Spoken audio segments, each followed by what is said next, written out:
Yohana Yovenalio, ibu dari Noven Witak, korban meninggal akibat penganiayaan oleh geng peluncur 69 di Kabupaten Sika, Nusa Tenggara Timur, menangis histeris di depan pengadilan Maumere. Sang ibu dan keluarga tak terima 3 terdakwa yang telah terlibat mengeroyok korban hingga meninggal dunia pada 28 Januari lalu hanya dihukum 6 tahun penjara.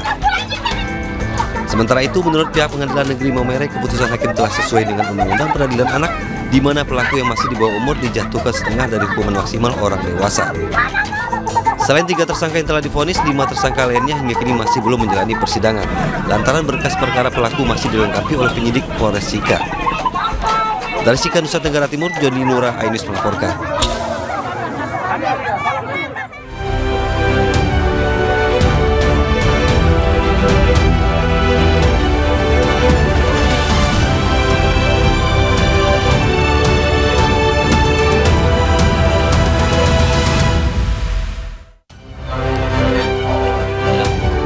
Polisi menetapkan Gus Samsudin sebagai tersangka dalam kasus penyebaran video ajaran sesat tukar pasangan.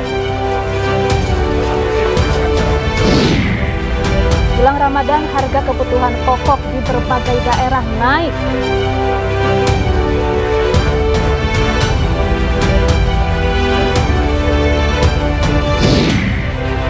Memasuki musim hujan, kasus demam berdarah denggi di sejumlah daerah meningkat.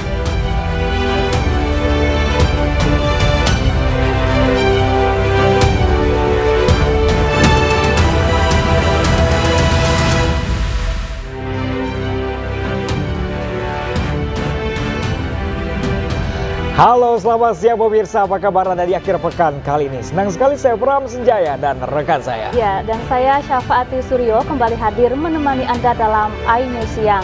Selain 3 berita utama tadi, iNews Siang juga akan menyuguhkan beragam informasi penting lainnya. Dan pemirsa, siang kali ini kami awali dari kasus perundungan dan penganiayaan anak di bawah umur di Kota Batam, Kepulauan Riau viral di media sosial. Ya, korban dianiaya secara kejam oleh teman-temannya.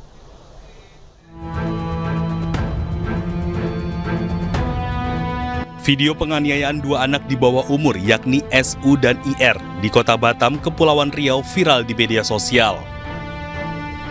Para pelaku yang juga teman-teman korban menendang dan memukul kedua korban yang masih di bawah umur. Selain melakukan penganiayaan, para pelaku juga melakukan perundungan terhadap korban. Pihak kepolisian melakukan penyidikan dan memanggil pihak korban. Korban didampingi ibunya langsung membuat laporan. Saat ini 4 terduga pelaku perundungan dan penganiayaan ditangkap polisi guna penyelidikan lebih lanjut. Korban baru membuat laporan hari ini, ya kan? Sementara lagi kita dalami, proses saat ini masih dalam proses penyelidikan.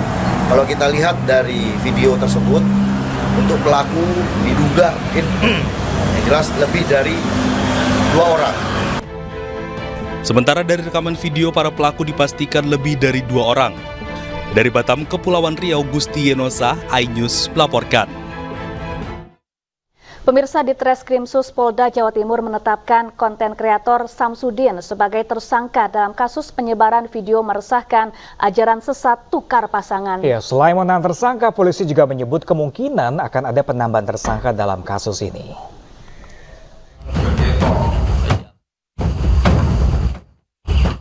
Samsudin atau yang dikenal dengan Gus Samsudin, konten kreator asal Blitar, Jawa Timur, akhirnya ditetapkan sebagai tersangka Jumat sore. Tersangka menjalani serangkaian pemeriksaan oleh penyidik Subdit Siber di Treskrimsus Polda Jawa Timur.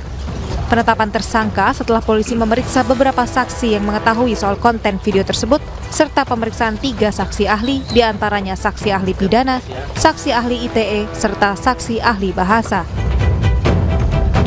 Saudara Samsudin sudah dinyatakan sebagai tersangka. Kemudian Saudara Samsudin juga hari ini sudah dilakukan penahanan di Rumah Tahanan Negara Polda Jawa Timur. Selain Gus Samsudin, apakah ada tersangka lain mengenai jumlah tersangka dari kasus ini? Selain Gus Samsudin, ada berapa? Masih ada tersangka lain, kemungkinan ya, ini kan masih dalam proses. Kemudian rencana tindak lanjut mungkin nanti akan disampaikan oleh Kasubdit 5 Siber. Samsudin ditetapkan sebagai tersangka setelah video kontennya yang berisi dugaan ajaran sesat tentang dibolehkannya tukar pasangan viral di media sosial dan menimbulkan kegaduhan di tengah masyarakat. Sebelumnya, ia dijemput paksa pihak kepolisian untuk dimintai keterangan pada 29 Februari lalu. Dari Surabaya, Rahmat Ilyasan, iNews melaporkan.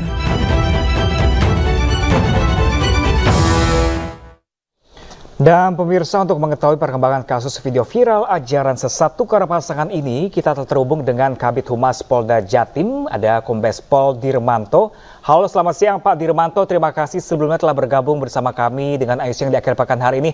Pak Dirmanto, ini seperti apa Pak Dirmanto, apa yang menyebabkan Gus Samsudin ini akhirnya menjadi tersangka, padahal dia juga sudah mengatakan bahwa konten itu sengaja dibuat untuk hanya mendulang followers atau subscriber di akun YouTube-nya. Ya Mas Pram, terima kasih bahwa kami menyampaikan perkembangan update terkait penanganan kasus Gus Samsudin. Yang pertama, bahwa konten Gus Samsudin ini sudah begitu memunculkan kegaduhan di media digital ya, terutama di media sosial. Ini dibuktikan dengan beberapa pengaduan masyarakat. Ya, ada di wilayah Blitar Kota itu ada pengaduan masyarakat, kemudian di Blitar Kabupaten juga ada, dan terakhir kemarin ada sekitar 20 orang mendatangi Polda Jawa Timur. Ini juga melakukan dumas ya terkait dengan konten yang diunggah oleh saudara Samsudin ini. Sehingga dengan hal itu tentunya kita terus berupaya untuk melakukan langkah-langkah penyelidikan. Dan kemarin hari Jumat sudah ditetapkan sebagai tersangka yang bersangkutan. Baik. Dan sudah dilakukan penahanan di Polda Jawa Timur. Demikian Mbak. Baik, Jadi Pak Dirmanto, apakah ajaran sesat yang ada dalam video ini, yaitu diperbolehkan bertukar pasangan, betul-betul ada atau hanya rekayasa yang sengaja dibuat untuk meningkatkan jumlah subscriber di YouTube-nya Gus Samsudin? Ya Mbak, jadi pengakuan Gus Samsudin ini sementara Mbak ya, sementara yang bersangkutan kalau kita lihat juga di akun yang bersangkutan sudah melakukan klarifikasi bahwa hanya dibuat untuk pembelajaran dan ini untuk menaikkan subscriber saja. Namun demikian karena sudah menimbulkan kegaduhan, seperti yang saya sampaikan tadi, beberapa pengaduan masyarakat, kemudian juga yang bersangkutan ini sudah seringkali ya melakukan kegaduhan di media sosial, sehingga kita lakukan langkah-langkah untuk mekanisme penyelidikan. Demikian Mbak. Pak Dirmanto, kalau peran Gus Samsudin sendiri dalam video tersebut sebagai apa saja Pak di sana?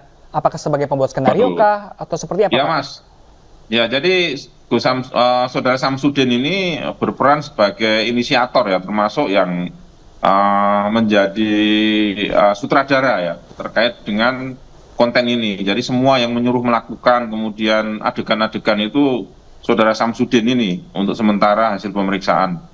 Demikian Mas. Baik, selain Samsudin ada beberapa orang lainnya yang terlihat dalam video. Apakah orang-orang ini juga sudah ditangkap, Pak Dirmanto? Apa penjelasan mereka? Ya Mbak, jadi sudah ada 2 orang yang kita amankan ya, yaitu kameramen, kemudian yang editing video itu sudah kita amankan, termasuk admin itu sudah kita amankan. Dan kita masih terus melakukan pemeriksaan terkait 3 orang ini, ya apakah yang bersangkutan bisa kita jerat dengan undang-undang yang berlaku, terutama undang-undang ITE maupun undang-undang penistaan agama. Kita masih dalam proses pemeriksaan. Demikian. Bapak, ini ada pemeriksaan lain, ada 2 orang tadi Bapak katakan ada pemeriksaan lain. Apakah nantinya akan ada tersangka baru Bapak selain Gus Samsudin terkait kasus ini? Ya nanti kita tunggu saja Mbak ya, kita masih nunggu juga dari teman-teman Subdit 5 Siber di Ditreskrim Khusus Polda Jawa Timur ya untuk melakukan pemeriksaan lebih lanjut dan lebih mendalam. Baik, terima kasih Pak Kombes Pol Dirmanto telah bergabung bersama kami di iNews Siang. Pemirsa, polisi menetapkan 4 tersangka serta 8 anak berkonflik dengan hukum pada kasus dugaan perundungan di Binus School Serpong. Ya, salah satu motif perundungan adalah pemirsa tradisi kelompok.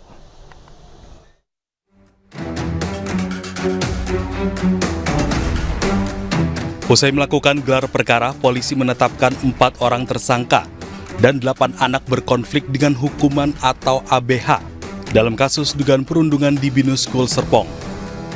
4 tersangka yakni E, R, J, dan G. Sementara 8 ABH tidak diberikan identitasnya. 12 orang tersebut dijerat pasal tentang perundungan anak dan tindak pidana kekerasan seksual. Jadi total yang ditetapkan sejumlah 12 orang dengan rincian 8 orang anak berkonflik dengan hukum dan 4 orang tersangka. melakukan tindak pidana kekerasan terhadap anak di bawah umur dan atau pengeroyokan sebagaimana dimaksud dalam pasal 76C junto pasal 80 Undang-Undang RI nomor 35 tahun 2014 atas perubahan kedua Undang-Undang RI nomor 23 tahun 2002 tentang perlindungan anak dan atau pasal 170 KUHP. KPAI juga mengapresiasi penanganan kasus oleh Polres Metro Tangsel dan terus mengawal kasus agar tidak ada hak anak-anak yang terabaikan. Yang masih perlu kita kawal adalah bagaimana penegakan Undang-Undang Perlindungan Anak dan Undang-Undang Sistem Peradilan Pidana Anak. Dan tentu saja dalam hal ini jangan sampai ada hak-hak anak yang terabaikan. Kami mohon kerjasamanya semua komponen OPD terkait yang ada di sini dari Kementerian dan Kepolisian agar kita bersama-sama menuntaskan kasus ini dan ini menjadi pembelajaran untuk seluruh rakyat Indonesia. Dalam kasus ini, polisi telah memeriksa 17 saksi dan 2 saksi ahli, termasuk pihak sekolah dan orang tua salah satu dari 12 anak berstatus tersangka maupun ABH Vincent Rompis. Pemirsa, polisi telah memeriksa pengasuh pondok pesantren dalam kasus tewasnya seorang santri di pesantren di Kabupaten Kediri, Jawa Timur. Hingga kini polisi telah memeriksa total 10 saksi.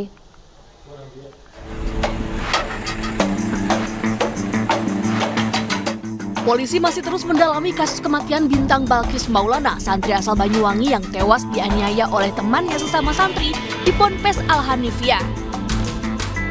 Polisi telah memeriksa pengasuh pondok pesantren Al-Hanifiyah seputar penganiayaan hingga proses pengantaran jenazah ke rumah korban di Banyuwangi.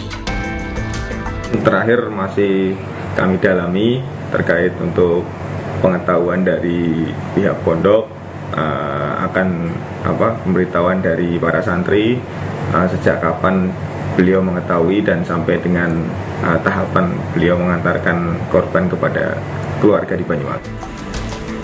Sementara itu, pengacara keempat tersangka mengatakan pihaknya berencana untuk mengajukan permohonan diversi sekaligus pengalihan tahanan mengingat keempat pelaku masih anak-anak dan masih menuntut ilmu di pesantren. Langkah hukum yang akan kita lakukan adalah saat ini kita akan mengajukan permohonan diversi dan juga sekaligus pengalihan tahanan terhadap para terduga pelaku. Karena apa? Karena para terduga pelaku ini bagaimanapun itu adalah masih anak-anak dan masih pelajar. Maka kita harus juga menghormati amanat dari undang-undang. Sebelumnya, untuk melengkapi berkas perkara tewasnya Bintang Balkis Maulana, santri Ponpes Al-Hanifiyah di Kecamatan Mojo, Kabupaten Kediri, Jawa Timur, Satreskrim Polres Kediri Kota melakukan rekonstruksi. 55 adegan diperagakan oleh keempat tersangka. Seluruh pelaku memiliki peran penting karena semua melakukan kekerasan terhadap korban secara berulang yang menyebabkan korban meninggal dunia. Dari Kabupaten Kediri, Jawa Timur, Afnan Subagio, iNews melaporkan. Ya, pemirsa, polisi akhirnya meringkus pria penganiaya anak tirinya yang masih balita di Tangerang, Banten. Akibat kerap dianiaya pelaku, korban terluka lebam sekujur tubuh hingga mengalami pendarahan di mata.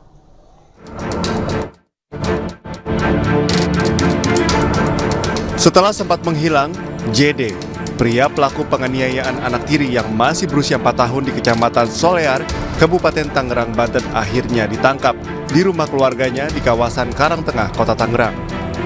Proses penangkapan sempat berlangsung alot lantaran keluarga pelaku menganggap kasus penganiayaan belum terbukti. Namun setelah bernegosiasi, pelaku bisa diamankan untuk dimintai keterangan di Polresta Tangerang. Penangkapan pelaku berdasarkan laporan ibu kandung korban 25 Februari lalu. Penganiayaan terjadi di rumah makan milik pelaku. Saat itu ibu korban menitipkan anaknya lantaran ia harus menjaga warung makan. Namun setelah beberapa hari diasuh pelaku, ibu korban mendapati tubuh anaknya penuh luka lebam. Bola mata balita tersebut juga merah yang diduga bekas pukulan. Menerima laporan polisi tentang dugaan tindak pidana kekerasan terhadap anak yang dilaporkan oleh ibu kandungnya. Untuk luka yang menimbulkan rasa sakit itu ada di tubuh, kemudian pun juga ada di area mata daripada anak. Kini pelaku masih menjalani pemeriksaan untuk mengetahui motif penganiayaan tersebut. Dari Kabupaten Tangerang, Banten, Aimarani, iNews melaporkan. Polisi menangkap pria pembunuh guru wanita yang ditemukan tewas di rumah dinas di Kabupaten Mesuji, Lampung. Tersangka yang tak lain calon suami korban tega membunuh karena dipicu rasa cemburu.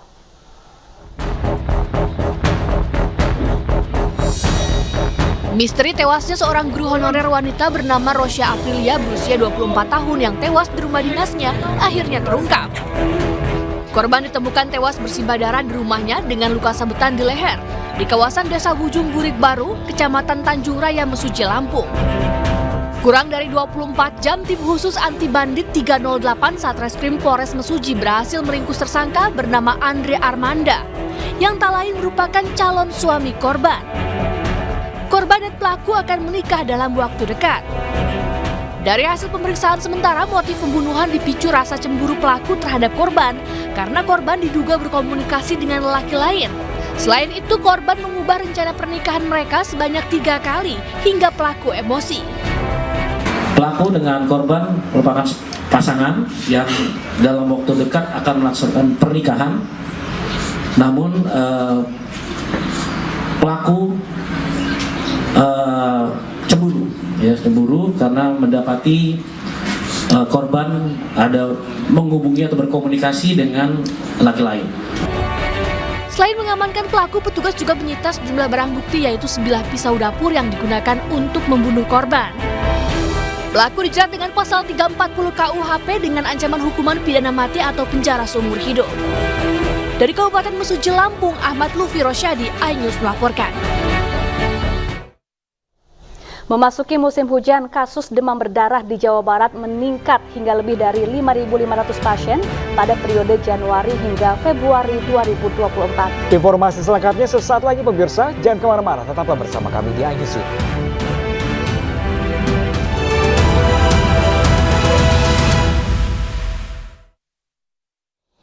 Ya, pemirsa, memasuki musim hujan, kasus demam berdarah di Jawa Barat meningkat hingga lebih dari 5.500 pasien pada periode Januari-Februari 2024. Ya, dari ribuan kasus itu, 41 orang meninggal dunia. Di saat musim penghujan, masyarakat harus waspada dengan meningkatnya penyakit demam berdarah denggi atau DBD. Di Jawa Barat, penderita DBD pada periode Januari hingga Februari 2024 mencapai lebih dari 5.000 pasien, dengan angka kematian mencapai 41 orang. Kasus DBD terbanyak di Jawa Barat berada di Kabupaten Bandung Barat, yakni sebanyak 626 orang terjangkit dan 5 orang diantaranya meninggal dunia. Pada bulan-bulan Januari, Februari, Maret, April itu biasanya kasus DBD akan meningkat. Seperti di tahun ini sudah dilaporkan adanya sejumlah sampai bulan Februari itu adanya 5.552 kasus. Ya, sedangkan pada tahun kemarin itu ada di bulan yang sama dari sampai bulan Februari itu ada 3.615 kasus. Pihak Dinas Kesehatan mengimbau warga untuk melakukan gerakan 3M+, yaitu menguras tempat penampungan air, mengubur barang bekas, menutup tempat penampungan air, serta menggunakan obat anti nyamuk jika diperlukan. Dari Bandung, Jawa Barat, Ervan David, iNews melaporkan. Ya, pemirsa, untuk membahas kasus ini kami telah terhubung dengan Kadinkes Jawa Barat, ada Dr. Raden Vini Adiani Dewi. Halo, selamat siang Ibu Vini. Ibu dokter, terima kasih bergabung bersama kami di iNews Siang. Ibu Vini, terima kasih. Ya, jumlahnya sangat banyak sekali, 5.500 di Jawa Barat. Ini yang paling banyak di daerah mana, Ibu? Ya, menurut data yang masuk ke kami, memang daerah yang banyak dalam hal ini melaporkan adanya kasus demam berdarah, antara lain adalah Kabupaten Bandung Barat, lalu Kabupaten Bandung, Kota Bandung, dan juga Kota Bogor. Baik, lalu Dr. Vini, upaya apa yang harus dilakukan oleh masyarakat untuk menghindari wabah demam berdarah di lingkungan mereka? Ya, jadi Mbak Siva, penyakit demam berdarah ini adalah penyakit yang terjadi sepanjang tahun, ya. Memang artinya sangat bergantung kepada lingkungan. Maksudnya apa? Karena lingkungan itu sendirilah yang mempermudah untuk perindukan nyamuk atau perkembangbiakan nyamuk, ya.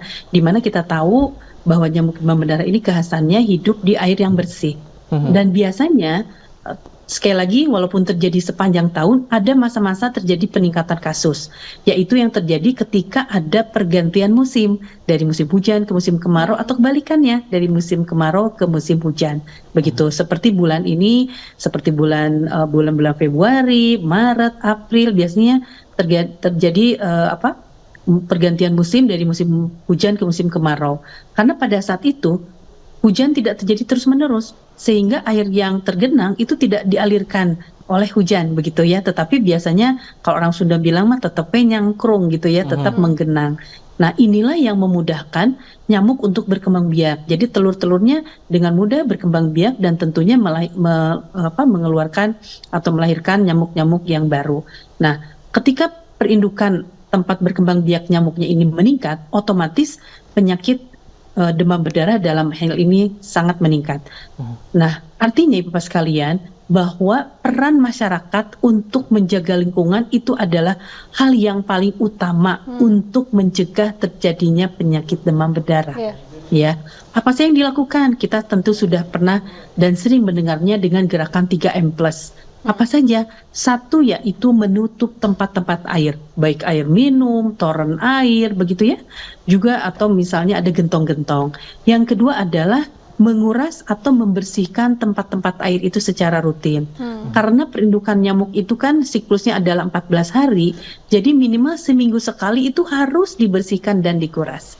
Dan yang ketiga adalah memanfaatkan kembali benda-benda yang kemungkinan bisa menjadi tempat perindukan nyamuk. Misalnya apa? Misalnya kita secara tidak sengaja membuang gelas minuman air mineral, itu kan kalau kena air hujan pasti ada air yang menggenang begitu ya, ketika dalam hal ini posisinya menghadap ke atas. Atau misalnya tumpukan-tumpukan genteng yang melengkung gitu ya, sedikit walaupun sedikit, ketika air hujan itu menggenang, air bersih itu menggenang, itu bisa menjadi tempat perindukan nyamuk. Ibu, kalau sudah terlanjur menderita demam berdarah, penanganan pertama yang harus dilakukan keluarga seperti apa, Ibu? Karena banyak sekali nih jumlahnya meninggal dunia, hampir 40-an lebih ya, Bu ya? Ya, dan Dokter Vini, kita kadang tidak bisa membedakan mana demam biasa dan demam yang karena demam berdarah begitu. Apa sih perbedaannya dan apa yang harus kita lakukan? Ya, ciri khas dari demam berdarah itu Bapak sekalian, memang di dalam hal ini ada beberapa yang kadang tidak sesuai dengan teori begitu ya. Tetapi kalau ciri khas berdasarkan teori itu adalah meningkatnya tinggi suhu badan yang secara tiba-tiba. Jadi tiba-tiba naik begitu ya. Disusul dengan adanya keluhan mual, pusing dan pegal-pegal seluruh badan. Itu ciri khas yang di awal-awal. Terkadang dengan kondisi yang berbeda, kadang panasnya tidak begitu tinggi atau kadang malah tidak ada panas tetapi mual, begitu yang lebih kentara, Ibu Bapak sekalian. Nah, Ibu Bapak sekalian atau masyarakat di Jawa Barat khususnya, apapun keluhan yang dirasakan, baik itu panas, mual, sakit kepala, yang pertama dilakukan adalah tentu untuk sementara dapat meminum obat ya, atau minum atau makanan yang bergizi, yang sehat serta istirahat. Tapi ketika hari ke-1 tidak perbaikan, hari kedua tidak ada perbaikan, langsung saja menuju fasilitas pelayanan kesehatan. Ya, karena demam berdarah ini sebetulnya baru dapat ditetapkan setelah hari ke-5, Ibu Bapak sekalian. Ketika antigennya muncul dan baru bisa ditangkap dengan pemeriksaan laboratorium. Baik. Atau misalnya mulai terjadi penurunan sel-sel trombosit dan peningkatan kekentalan darah. Nah, itu ciri khas dari demam berdarah. Baik Ibu Vini, terima kasih banyak. Semoga ini jadi perhatian khusus juga untuk masyarakat Indonesia khususnya. Terima kasih banyak Ibu Vini telah bergabung bersama kami di Indonesia. Ya, terima kasih. Kita ke informasi selanjutnya, pemirsa. 201 warga Tangerang Selatan, Banten terkonfirmasi terjangkit demam berdarah denggi atau DBD. Ya, sementara itu sejak awal tahun sebanyak 16 orang meninggal dunia di Jepara akibat DBD.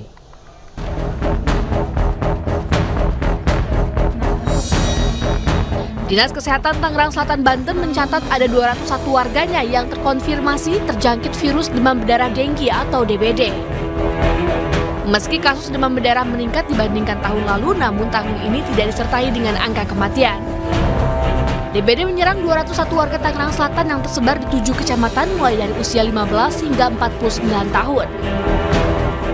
Salah satu penyebabnya karena intensitas hujan yang tinggi disertai dengan periode berkembang biaknya nyamuk Aedes aegypti.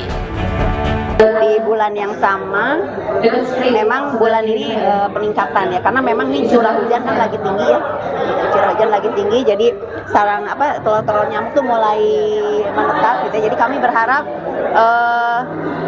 supaya DBD ini di Tangerang Selatan bisa ditekan, ya masyarakat harus punya kesadaran sendiri bagaimana bisa melakukan 3M+ di rumahnya masing-masing.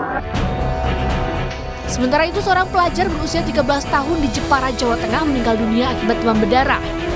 Sebelum meninggal, korban sempat mendapat perawatan medis di rumah sakit serta mendapat transfusi darah hingga perawatan di ruang ICU, namun nyawa korban tidak tertolong.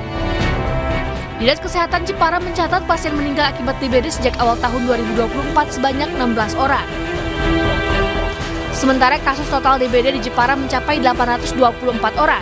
Kondisi ini membuat sejumlah masyarakat di Jepara dipenuhi pasien. Pemkab Jepara menetapkan status tanggap darurat DBD. Saya sudah mengeluarkan status tanggap darurat non bencana khususnya untuk DB. Di mana saat ini tersangka DB yang ada di Kabupaten Jepara sebanyak 689 orang dan yang sudah dirawat di bangsal rumah sakit ada 107 orang. Masyarakat juga diminta untuk turut serta memerangi DBD lewat pencegahan dengan gerakan pemberantasan sarang nyamuk dengan membersihkan tempat penampungan air serta mengubur atau mendaur ulang barang bekas yang memiliki potensi sebagai tempat perkembangbiakan nyamuk Aedes aegypti.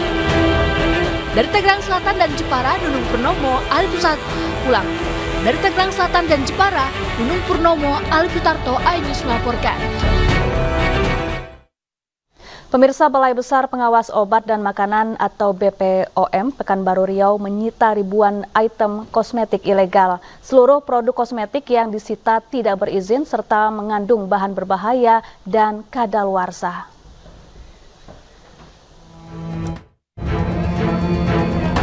Ribuan pieces dari 246 item kosmetik dan obat-obatan ilegal berbagai merek senilai 128 juta rupiah disita pihak BPOM Pekanbaru Riau. Seluruh kosmetik dan obat-obatan ilegal yang mengandung zat berbahaya itu disita petugas dari 10 klinik kecantikan yang ada di Kota Pekanbaru. Penyitaan ini merupakan bagian dari operasi rutin yang dilakukan oleh BPOM Pekanbaru sebagai upaya melindungi masyarakat dari risiko kesehatan akibat penggunaan kosmetik ilegal.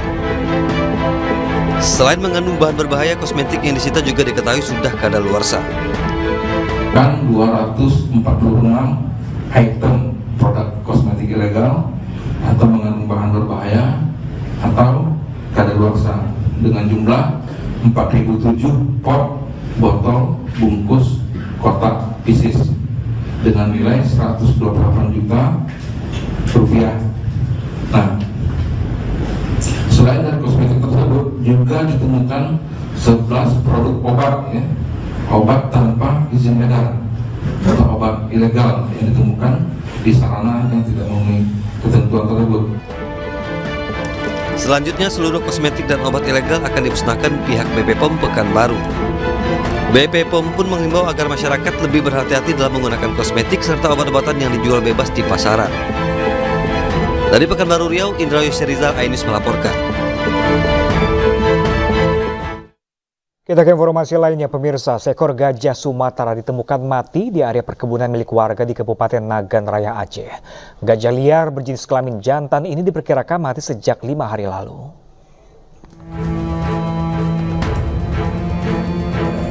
Seekor gajah Sumatera ditemukan mati membusuk dan mengeluarkan bau tak sedap di area perkebunan warga di Desa Payaundang, Kecamatan Saunagan, Kabupaten Nagan Raya, Aceh.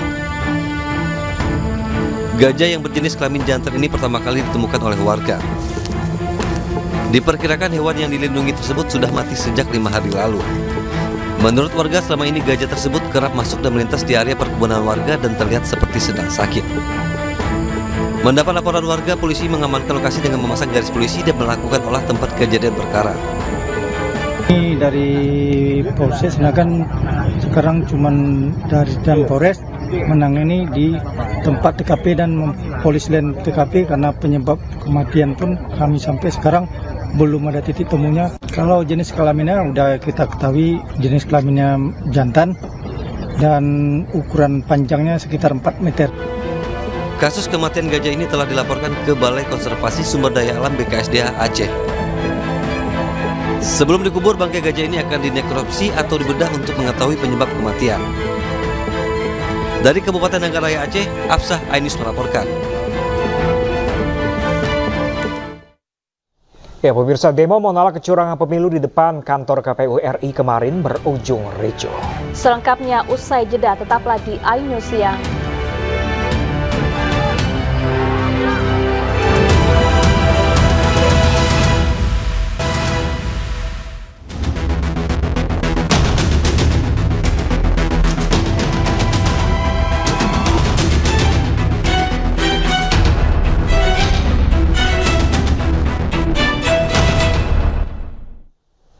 Pemirsa, harga beras terus melonjak di sejumlah daerah di Indonesia. Ya, namun harga beras di Pasar Induk Cipinang mengalami penurunan sebesar Rp1.000 per kilogramnya. Ya, pemirsa, harga beras di Pasar Induk Cipinang mengalami penurunan, bahkan penurunan harga sudah terjadi sejak awal Februari lalu. Beras medium reguler yang semula naik dari Rp14.000 per kilogram, kini turun menjadi Rp13.000 per kilogramnya. Sedangkan untuk harga beras kualitas premium yang dibanderol dengan harga Rp16.000, kini turun di harga Rp14.500 hingga Rp15.000 per kilogramnya.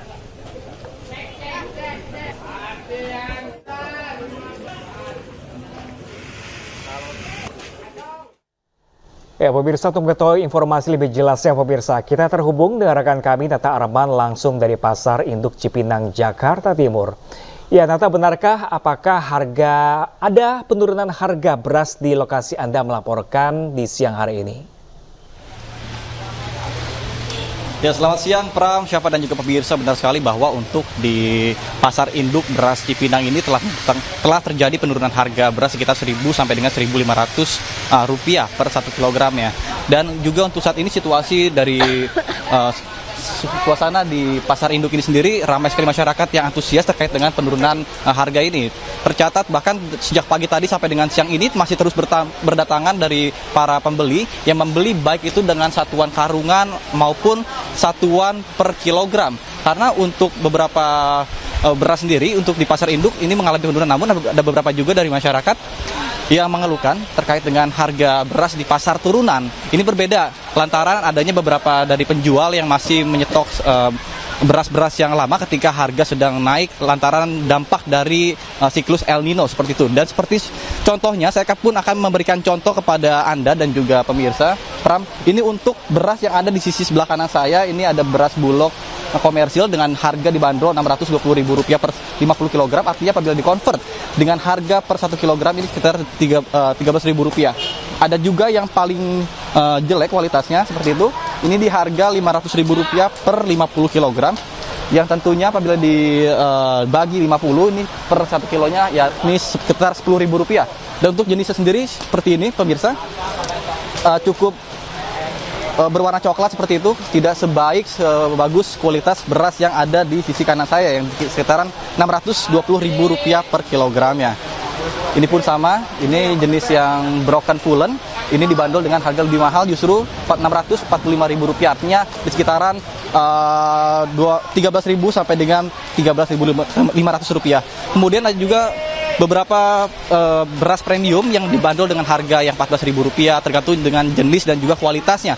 Sementara untuk dampak sendiri ini yang berdampak terhadap cuaca, kenaikan beras sendiri ini terjadi pada akhir tahun sampai dengan awal tahun lantaran terdampak cuaca buruk atau siklus El Nino, sehingga banyaknya petani-petani yang mengalami gagal panen. Namun untuk saat ini lantaran sudah terjadinya panen nasional, sehingga untuk beras sendiri di pasaran induk, terutama pasar induk, ini telah terjadi penurunan harga. Dan semoga diharapkan untuk kedepannya menjelang bulan suci Ramadan, harga beras bisa tetap stabil di angka yang seperti saat ini. Demikian saya kembali pada Anda di studio, Pram dan juga Syafa. Ya, terima kasih Nata Arman langsung dari Pasar Induk Cipinang, Jakarta, dan selamat bertugas kembali. Pemirsa, seorang superhero mengantre beras bantuan pemerintah di Klaten, Jawa Tengah. Sementara itu di Kediri, Jawa Timur, ratusan helm dan sendal juga turut dalam antrian beras murah yang dijual pemerintah.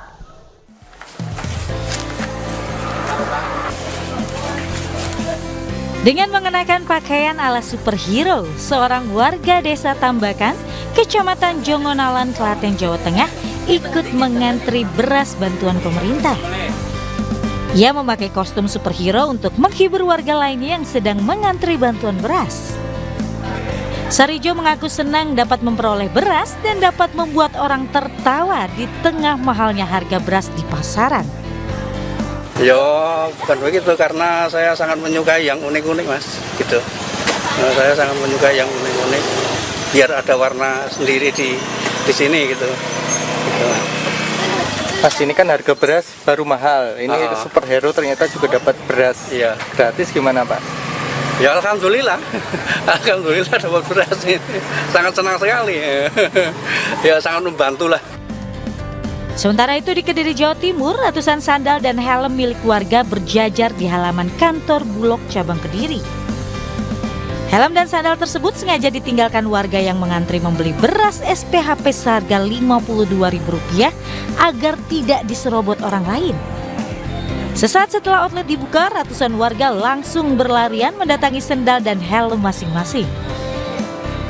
Enggak, ini berbaris. Oh, ya. Harganya berapa sih, Bu? Ini? 52. Kalau di pasaran harganya sampai berapa? 78. Oke. Tanggapannya dengan adanya beras murah ini seperti apa? Ya alhamdulillah bisa membantu. Karena sekarang harga beras mahal. Agar merata, petugas membatasi setiap warga hanya 1 bungkus. Untuk mencegah agar warga tidak bolak-balik membeli, usai warga melakukan pembayaran, petugas memberikan tanda tinta pada jari untuk menandakan warga. Tim Liputan iNews melaporkan.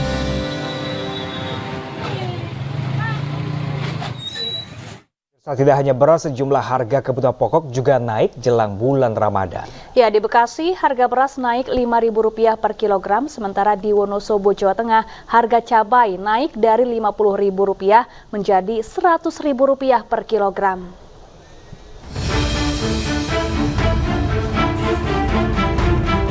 Harga kebutuhan pokok di sejumlah daerah naik menjelang bulan suci Ramadan. Di Bekasi, Jawa Barat, harga beras naik Rp5.000 per liternya. Selain itu, harga telur yang semula Rp28.000 per kilogram naik menjadi Rp31.000 per kilogram. Sedangkan minyak goreng naik dari semula Rp18.000 menjadi Rp20.000 per liter. Pembelinya otomatis tuh pada komplain semua. Omset pengaruh, Bu? Omset pengaruh banget. Berapa persen? Sangat pengaruh. Ada penurunan berapa persen? Sekitar 30%-an meningkat.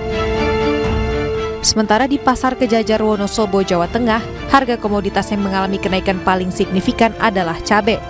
Kenaikan harga cabai mencapai 100%. Cabai merah yang semula dijual Rp50.000 per kilogram, kini mencapai Rp100.000 per kilogram. Akibatnya, sebagian warga hanya mampu membeli cabai eceran. Warga berharap pemerintah bisa segera menstabilkan harga bahan pokok di pasaran. Tim Liputan iNews melaporkan.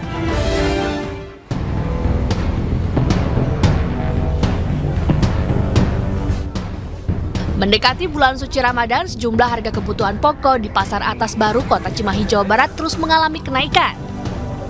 Salah satunya harga cabai Tanjung yang naik 2 kali lipat dari harga Rp60.000 menjadi Rp120.000 per kilogram. Tak hanya harga cabai, harga telur ayam juga mengalami kenaikan dari Rp26.000 menjadi Rp31.000 per kilogram. Selain mendekati bulan puasa, kurangnya pasokan dari petani akibat cuaca buruk juga menjadi salah satu penyebab harga cabai meningkat. 31, bahkan nyampe ke 32. Asalnya berapa, Kang? Asalnya kena 28. Sudah berapa lama nih? Udah semingguan. Kang, ini untuk pasokannya sendiri gimana? Kalau pasokan lancar, banyak pasokan. Cuman kendalanya dari harganya mahal. Kang, untuk daya beli sendiri gimana, Kang? Daya beli ya murah. 120, Pak. Itu cabai apa, Pak? Cabai merah Tanjung. Terus kalau yang lain? Cabai keriting yang agak naik teh 80. Asalnya berapa itu? Cabai keriting merah teh asalnya dari 60-an. Kalau Tanjung asalnya berapa? Tanjung sekitar 70-80 sebelum naik 120. Dampak naiknya harga cabai ini membuat para pedagang mengalami penurunan pembeli. Para pedagang berharap agar pemerintah ikut serta untuk menstabilkan harga di pasaran. Dari Cimahi, Jawa Barat, Yono, iNews melaporkan. Ya pemirsa, mahalnya harga telur ayam menjadikan telur pecah menjadi favorit ibu rumah tangga di Pasar Tomang Barat Grogol, Petamburan, Jakarta Barat. Harga telur ayam yang semula Rp28.000 per kilogram kini menjadi Rp32.000 per kilogram.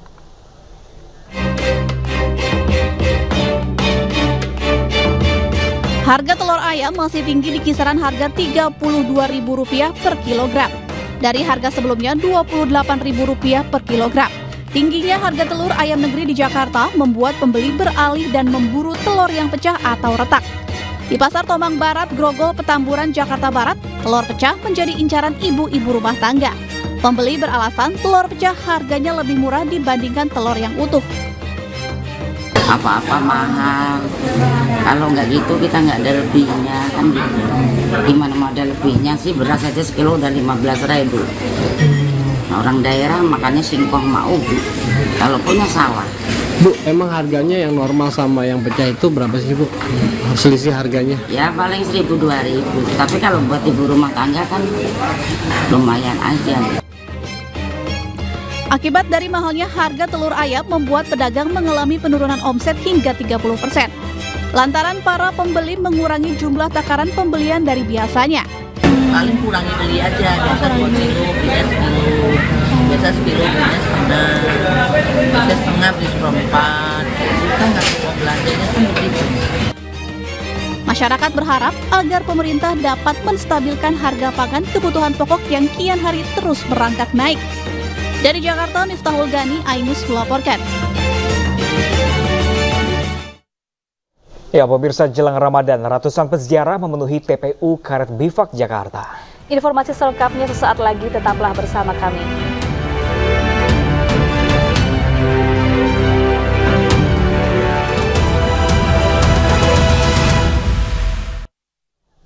Pemirsa, jelang bulan suci Ramadan, keramaian pengunjung terlihat di Blok B Pasar Tanah Abang sejak Sabtu pagi. Ya, pembeli yang datang tidak hanya datang dari Jakarta, melainkan dari sejumlah kota di tanah air. Para pembeli sengaja berburu baju dan aksesoris lebaran dari jauh hari agar leluasa memilih beragam model terkini. Diperkirakan animo masyarakat berbelanja di Pasar Tanah Abang akan terus meningkat hingga jelang lebaran. Ramainya pembeli membuat omset pedagang meningkat hingga 80%.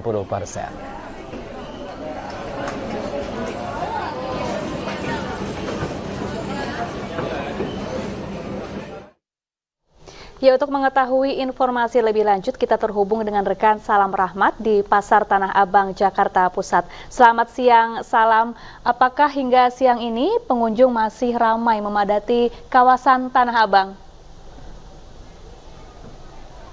Ya, baik, selamat siang Pram, Syafa, dan juga pemirsa. Jelang bulan suci Ramadan, Pasar Tanah Abang kini mulai kembali ramai didatangi oleh para pengunjung untuk mulai berburu baju dan juga aksesoris untuk nantinya akan dipakai pada saat Hari Raya Idul Fitri tiba. Salah satunya di tempat kami melaporkan saat ini yang berada di kawasan Blok B Pasar Tanah Abang yang mayoritas para pedagangnya memang ini menjual busana muslim pria dan juga wanita dengan beragam varian model yang juga menarik dan juga terbaru tentunya. Namun yang paling banyak diburu oleh masyarakat pada tahun 2024 ini adalah dengan busana muslim wanita, yakni dengan bahan organza dan juga organdi. Sementara untuk busana muslim pria yang paling menarik ataupun juga yang paling banyak diburu adalah dengan bahan linen.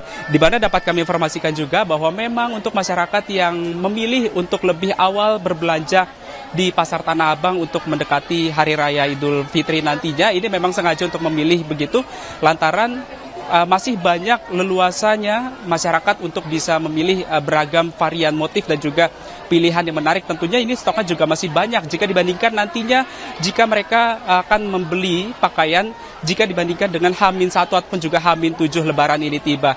Dan dari pantauan kami di lapangan ini memang situasinya semakin siang justru semakin ramai didatangi oleh masyarakat baik dari Jakarta maupun dari kawasan penyangga lainnya untuk mulai berburu baju Lebaran yang nantinya akan tiba dalam kurang lebih pada bulan esok. Kita akan sudah memasuki Hari Raya Idul Fitri tiba. Dan dapat kami informasikan juga kepada Anda, Pram, Syafa, dan juga pemirsa bahwa memang meskipun dari sejumlah pengunjung ini belum merasakan kenaikan omset yang cukup signifikan, Namun dari sejumlah pedagang yang kami wawancarai begitu, mereka mengaku sudah mengalami kenaikan omset yang cukup signifikan. Bahkan angkanya ini berada di atas 80%. Dan sejatinya kenaikan omset ataupun juga kenaikan dari jumlah pengunjung ini nantinya akan terus bertambah hingga nantinya mendekati bulan Lebaran begitu. Dan dapat kami informasikan juga mungkin Syafa dan juga Pram ini tertarik untuk mulai berburu baju Lebaran. Kami tunggu kehadirannya di Pasar Tanah Abang. Pram, Syafa. Habis siaran kami langsung menuju Tanah Abang, Jakarta Pusat. Terima kasih, salam rahmat, selamat berbelanja kembali. Ya, pemirsa, masyarakat Muslim Indonesia di sejumlah wilayah memiliki tradisi melakukan ziarah kubur sebelum puasa Ramadan. Ya, pagi tadi kawasan TPU Karet Bifak sudah mulai dipadati peziarah. Ya, meski memasuki bulan Ramadan masih lebih dari sepekan, masyarakat sudah mulai melakukan ziarah kubur. Kawasan TPU Karet Bifak sudah ramai oleh para peziarah yang melakukan doa dan membersihkan makam keluarga dan juga kerabatnya. Mereka melakukan ziarah lebih awal untuk mengantisipasi kemacetan dan kepadatan peziarah. Para pedagang bunga dan air mawar juga sudah ramai di pintu masuk, di mana menjual dagangannya yang dibanderol dengan harga mulai dari Rp10.000 hingga Rp50.000 per kantongnya, dan untuk mempermudah peziarah yang tidak sempat membawa bunga mawar.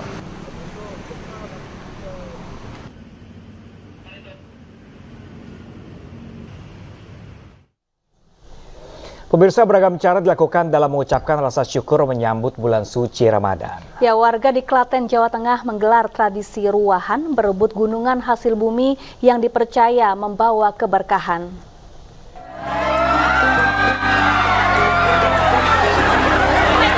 Ratusan warga langsung berebut 2 gunungan yang digelar dalam rangka merayakan tradisi ruahan di Komplek Makam Ki Ageng Perwito di Desa Ngerden, Kecamatan Wotosari, Klaten, Jawa Tengah.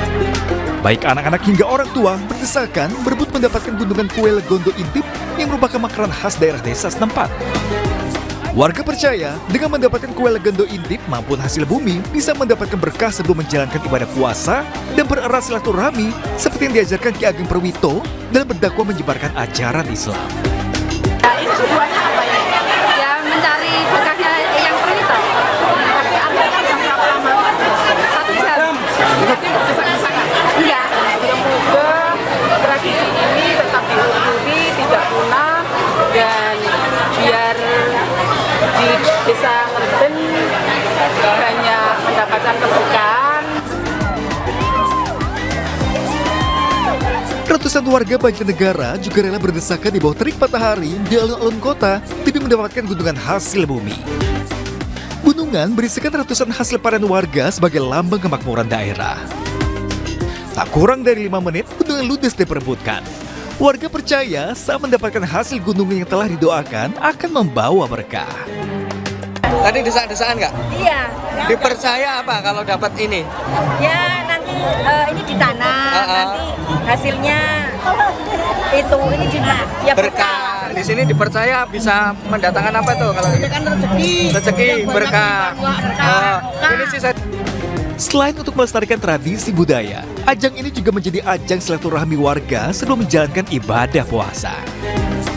Tim Liputan iNews melaporkan.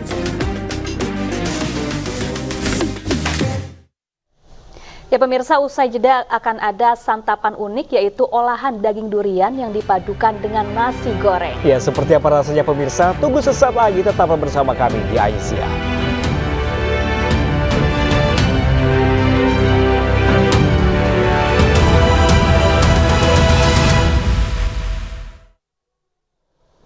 Ya pemirsa, 2 siswa penyandang disabilitas lolos seleksi sekolah kepolisian. Ya, keduanya akan menempuh pendidikan polisi selama lebih dari 5 bulan untuk nantinya menjadi perwira polisi berpangkat Letnan 2. Damara Prisma Suganda dan Hemriyadi, 2 penyandang disabilitas ini tak bisa menahan haru saat namanya disebut menjadi salah satu yang lolos seleksi menjadi siswa melalui jalur sekolah Inspektur Polisi Sumber Sarjana SIPSS tahun 2024. Damara dan Hemriyadi berhasil mengalahkan ribuan peserta lainnya dan tergabung dalam satu angkatan siswa SIPSS tahun 2024. Keterbatasan fisik tidak menghalangi niat penyandang disabilitas untuk menjadi anggota kepolisian. SIPSS tahun 2024 menjadi yang pertama kali mengakomodir peserta dari penyandang disabilitas fisik untuk menjadi perwira polisi. Untuk teman-teman disabilitas, jangan pernah patah semangat, terus semangat, buktikan kita itu tidak kalah sama teman-teman normal lainnya. Ini memang spesial untuk tahun ini karena kebijakan pimpinan Polri, Bapak Kapolri, untuk tahun ini kita melaksanakan rekrut disabilitas. Setelah mengikuti berbagai tes fisik maupun akademik pada seleksi tingkat pusat di Gedung Akademi Kepolisian Semarang, nantinya siswa akan menempuh pendidikan selama lebih dari 5 bulan untuk menjadi perwira polisi berpangkat Letnan 2. Dari Semarang, Jawa Tengah, Wisnu Wardana, iNews melaporkan. Pemirsa, musim durian telah tiba, tapi kalau disantap langsung rasanya sudah biasa. Nah, pemirsa, di Mojokerto, Jawa Timur ada olahan daging durian yang dipadukan dengan nasi goreng. Bagaimana rasanya? Berikut informasi untuk Anda.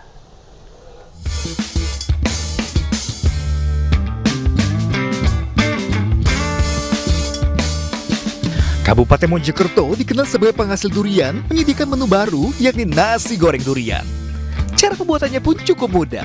Pisahkan biji dengan daging durian dan di blender hingga halus. Sedangkan nasi goreng dimasak seperti nasi goreng umumnya dengan campuran rempah, cabai hijau besar dan kecil yang juga sudah dihaluskan. Kemudian digoreng bersama di wajan. Nasi goreng yang sudah matang disiram dengan saus daging durian.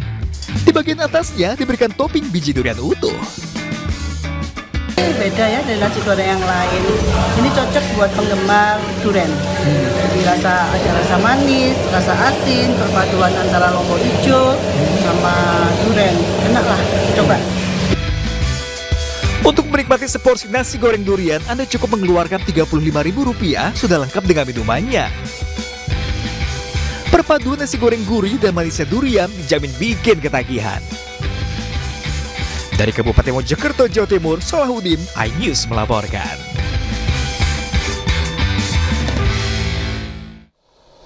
Nah, pemirsa, usai sudah iNews siang hari ini, saksikan terus video-video eksklusif dari iNews di kanal YouTube @official iNews. Saya Pram Senjaya dan rekan saya. Dan saya Syafaati Suryo, pamit undur diri. Selamat beraktivitas, terima kasih dan sampai jumpa.